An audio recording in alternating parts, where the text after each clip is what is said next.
हनुमान जी को 8 सिद्धियों के स्वामी कहा जाता है, लेकिन क्या ये सिद्धियां हर समय सक्रिय रहती है? नहीं। शास्त्र बताते हैं कि अष्ट सिद्धि केवल विशेष परिस्थितियों में ही एक्टिवेट होती है। अष्ट सिद्धि क्या है?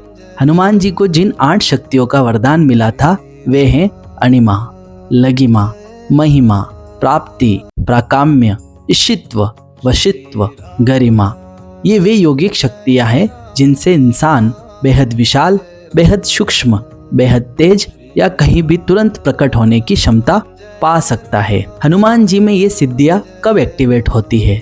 पहला, जब धर्म संकट में हो, युद्ध, संरक्षण या किसी बड़े संकट में हनुमान जी की शक्तियां स्वतः जागृत होती है, जैसे लंका दहन के समय। दूसरा, जब साधक पूर्ण शुद्धता की अवस्था में हो।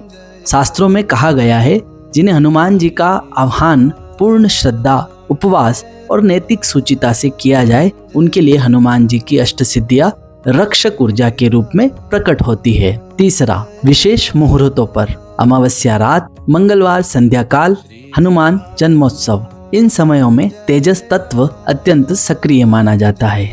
चौथा, जब मंत्र साधना पूर्ण हो। ओम हनुमते नमः या हनुमते रुद्रात्मकाय हुं फट की दीर्घ साधना पूर्ण होने पर साधक के चारों ओर तेज व्रत उत्पन्न होता है, जिसे हनुमान शक्ति का जागरण माना जाता है। कुछ मूर्तियों में गरजते नुस्ख क्यों मिलते हैं? यह बहुत ही दुर्लभ, प्राचीन और गूढ़ विषय है। देश के कई पुराने हनुमान मंदिरों में आपने देखा होगा कि मूर्ति की छाती पर हल्की रेखाएं, नाभि के पास सूत्र चिन्ह, गले पर गरजते गर्जन संकेत आकृति बनी होती है।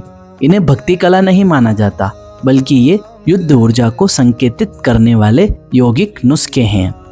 आखिर ये क्यों बनाए जाते थे? पहला, हृदय देश पर बनी रेखाएं, चेस्ट रीजन, यह दर्शाती है कि यहाँ से अणिमा, लगिमा शक्ति निकलती है, अर्थात सूक्ष्म रूप में प्रवेश करने की ऊर्जा। दूसरा, गरजते नुस्ख, गर्जन चिन्ह, मूर्ति की गर्दन या गले पर ये निशान दर्शाते हैं कंठ चक्र की सक्रियता, युद्धकालीन ऊर्जा, ध्वनि कंपन की शक्ति। हनुमान जी की गर्जना को अस्त्र भेदक कंपन कहा गया है, जो दैत्यों की मानसिक शक्ति को नष्ट करता है। हनुमान जी की अष्ट सिद्धि कोई चमत्कार नहीं, यह ऊर्जा विज्ञान है जो केवल उन पर प्रकट होती है जो सत्य, तप, सुचिता और भक्तिभाव में दृढ़ होते हैं।